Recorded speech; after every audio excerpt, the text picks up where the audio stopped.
আসসালামু আলাইকুম সুপ্রিয় দর্শক, চলে আসলাম আগামীকাল 5ই মে মঙ্গলবার। এই মুহূর্তে পাওয়া ঝড় বৃষ্টি, নিম্নচাপ, কালবৈশাখী ঝড়, ভারী বৃষ্টি, বজ্রসহ বৃষ্টি ও ঘূর্ণিঝড়ের আবহাওয়ার নতুন আপডেট নিয়ে এবার মেঘ বৃষ্টির পর ঘূর্ণিঝড় নিয়ে আবহাওয়া দপ্তর থেকে ভয়ঙ্কর দুঃসংবাদ। মে মাসে বঙ্গোপসাগরে তৈরি হতে পারে নিম্নচাপ, যা রূপ নিতে পারে বিধ্বংসী ঘূর্ণিঝড়ের দিকে। আবারও সক্রিয় হয়ে উঠেছে বৃষ্টি বলয়। রাতের মধ্যে একাধিক জেলায় আসছে ভারী বৃষ্টি, হতে পারে আশঙ্কায় কালবৈশাখী ঝড়।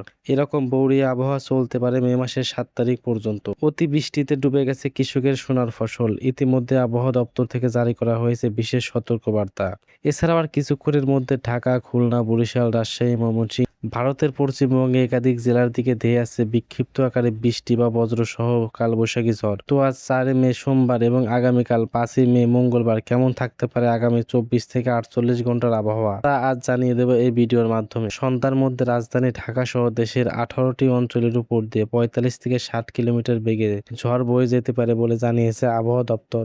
সোমবার 4 মে বেলা 11:30 থেকে সন্ধ্যা 6টা পর্যন্ত দেশের অভ্যন্তরীণ নদীবন্দর সমূহকে দেওয়া এক আবহাওয়া পূর্বাভাসে এই তথ্য জানানো হয়েছে। পূর্বাভাসে বলা হয়েছে, রাজশাহী, পাবনা, বগুড়া, টাঙ্গাইল, ময়মনসিংহ, ঢাকা, ফরিদপুর, মাদারীপুর, যশোর, কুষ্টিয়া, খুলনা, বরিশাল, পটুয়াখালী, কুমিল্লা, নোয়াখালী, চট্টগ্রাম, কক্সবাজার এবং সিলেট অঞ্চল সমূহের উপর দিয়ে পশ্চিম অথবা উত্তর পশ্চিম দিক থেকে ঘন্টায় 45 থেকে 60 কিলোমিটার বেগে অস্থায়ীভাবে দমকা অথবা ঝোড়ো হাওয়া, বৃষ্টি বা বজ্রবৃষ্টি হতে পারে।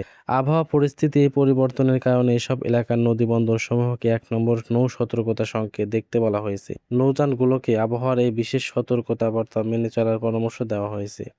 এরকম ভিডিও প্রতিনিয়ত পেতে চ্যানেলটি সাবস্ক্রাইব করে পাশেই থাকুন।